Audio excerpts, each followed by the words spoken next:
स्वामी समर्थ उद्योग समूह यूट्यूब चॅनलमध्ये आपलं सहर्ष स्वागत आहे. तर आज आपण ड्रॅगन फ्रूट या पट्ट्यामध्ये आपण कोथिंबीर पेरण्यासाठी आलेलो आहोत. तर कोथिंबीर कशी पेरायची, कोणतं बियाणं वापरायचं, तर आपण बघणार आहोत. चला तर आपण सेटिंग कशी लावली ते आपण तुम्हाला सांगतो मी. तर पहिल्यांदा बियाची जी निवड आहे ती अशोका सीड्स 1988 अशोका सीड्स ही कंपनी त्यांनी निवडलेली आहे. उन्हाळी कोथिंबीर पेरणी चालू आहे. तर ही 2 किलो मध्ये पिशवी येते प्रत्येकी पर बॅग. तर हा जो 12 दाती गेर आहे, 18 दाती तो खाली आहे आणि 12 दाती हा वरतीच ठेवलेला आहे फास्टला. तर 4 काकरीला आपली कोथिंबीर पेरणी चालू आहे. तर आपण हा बघू शकता, ही बियाणं, ही 1 नंबर, हे 2 नंबर, हे 3 नंबर, 4 नंबर, 4 काकरी ड्रॅगन फ्रूट मध्ये आपली पेरणी चालू आहे. तर कोथिंबीर पेरणी करत असताना ही बघू शकता आपण, जे बियाणं आहे धन ते किती वर पडलेलं आहे. फक्त 2 ते 3 इंचच जमिनीमध्ये गेलं पाहिजे. उगवण क्षमता चांगली होती. आपण मटेरियल वापरलेलं नाही मालकाने ह्यासाठी.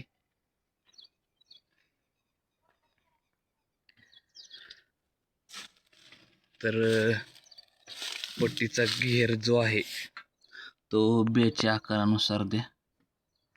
हे बघू शकता आपण, पट्टीचा घेर 9 वर आहे. हे बियाणं आहे. तर कोथिंबीर पेरण्यासाठी आपण 3 नंबरची व्हील्स वापरतो. अशा पद्धतीने एक खजी खच आहे ते एवढं बियाणं उचलते.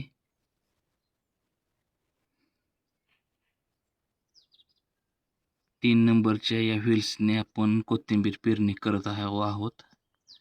आणि घेरची पट्टी 9ची आहे. सायकलिंग झालं पाहिजे ब्याचं. तर बी कशा पद्धतीचं आहे ते तुम्हाला दाखवतो. ही बियाणं अशा पद्धतीचं अशोका सीड्सचं आहे. 40-42 टेम्परेचर सध्याला चालू आहे उन्हाळ्यातलं, 4थ्या महिन्यातलं.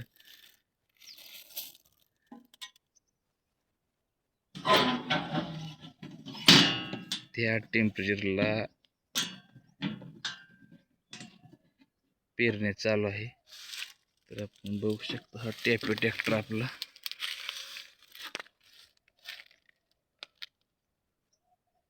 ड्रॅगन फ्रूट बघू शकता आपण. हे अतिशय सुंदर असं नियोजन मालकाने केलेलं आहे.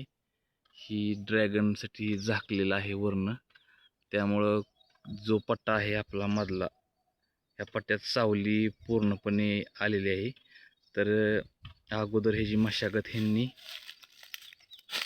मोकळा पट्टा भिजवून त्यात कल्टिवेटर मारून, रोटर मारून आता आपण पेरणी करत आहोत. म्हणजे ओलेलाच पेरणी करतो. वापसा तिथे असल्यामुळं वापसा तिथे पाहिजे रानाला, मध्ये रोटर मारलेला आहे आणि त्यात पेरणी आता सध्याला चालू आहे आपली. तर आपल्या घरापासून एक 10 किलोमीटरच्या अंतरावर आपण आलेलो आहोत ह्या गावात पेरणी करण्यासाठी. अतिशय सुंदर नियोजन असं केलेलं आहे पेरणीसाठी.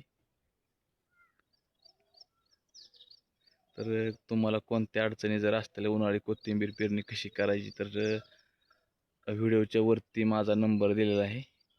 तर मला फोन करू शकता आपण किंवा व्हॉट्सअप करू शकता. फक्त बियाणं सोडताना टापलीन पूर्णपणे आखडून घ्या, कारण ही टापलीन आपण आखडलेली आहे. त्यामुळं बी भरपूर खोल जात नाही. टापलीन आखडल्यामुळे पाठीमागले जी साईड आहे ते उचलून राहते. त्यामुळे बियाणं वरती पडतं. वरती पडल्यामुळं बियांचे उगवण चांगले होते. धन्यवाद.